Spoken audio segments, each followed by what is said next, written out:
The problem with modern PC hardware is that it's way more expensive to go with the high-end components than it used to be in the past. One of the major factors contributing to this is the cost of motherboards that feature unlocked chipsets. If we talk about AMD, unlike previous generations, the B650 and X670 motherboards are significantly costlier than B550 and X570 motherboards. Hence, those who are going with the unlocked CPUs are paying at least $100 more on the motherboard alone, raising the total cost of the PC even more when we take into account the prices of DDR5 RAM and premium AIO coolers. But this is not necessarily the case with the Ryzen 7800X 3D. Even though the processor is pretty decent in its clock speeds, it doesn't require unlocked chipsets as the company has disabled overclocking on it, as it may lead to its death, as we saw what happened to the 7950X 3D a few days ago.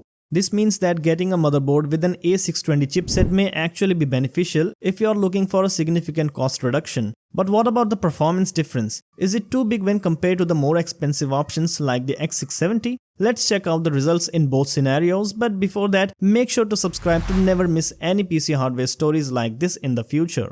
According to the recent comparison done by a Korean YouTuber Minteaser, the 7800X 3D on an A620 chipset is as good as the processor on an X670 motherboard. The motherboards used were the MSI Pro X670p Wi-Fi and the Gigabyte A620M Gaming X. As per the test, the CPU was able to manage up to 4.9 GHz of clock speed on the X670 motherboard, but was maintaining a 4.4 to 4.6 GHz of clock speed with the A620 chipset. Still, the tests show very minimal differences between the two scenarios, where the 7800X 3D was just 5% slower in Cinebench R23 and just 3% slower in gaming when used on an A620 motherboard. This shows that if you're looking for a purely competitive and best value gaming machine, the A620 chipset with the 7800X 3D is not a bad choice at all. The chipset definitely has many drawbacks over the X670, but if you are a person who just needs a few RAM sticks, a GPU and 1 or 2 storage drives, then you might not need to spend $200 more on a premium X670 motherboard.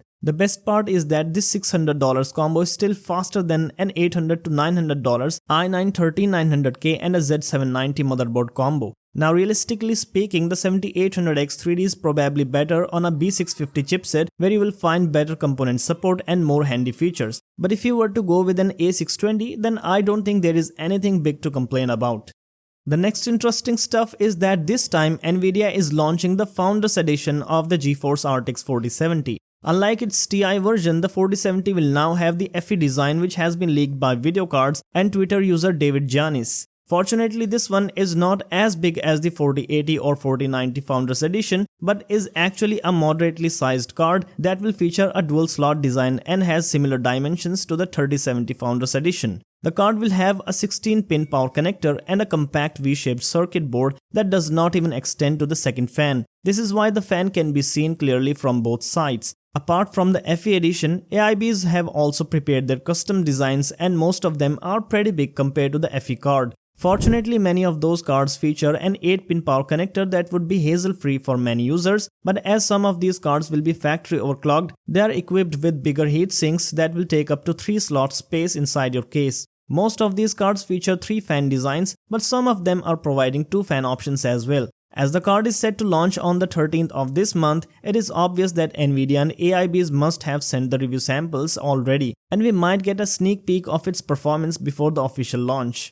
And lastly, we have reports telling us that Nvidia is now planning to ship the GTX 1650 with an entirely new GPU die. The report comes from board channels, where it says that Nvidia is running out of the TU117 GPU chip that is used in the Turing-based GTX 1650. Due to this reason, Nvidia is now asking its board partners to replace this die with the TU106, which is slightly more powerful, but will have its specs set according to the GTX 1650. This means that the new 1650 will technically remain the same in performance, but might consume more power. That said, one of the reasons for the shortage of the TU117 GPU die is linked to its popularity. The card is among the most popular GPUs according to Steam's hardware survey, and 4 months ago it was the most popular GPU of all. This is pretty obvious because most gamers are comfortable with the budget GPUs like 1650 that deliver decent gaming performance at 1080p and require less than 100 watts to operate. Since its official launch, it will be the third 1650 after the GDDR5 and GDDR6 editions, but now with a completely new GPU die.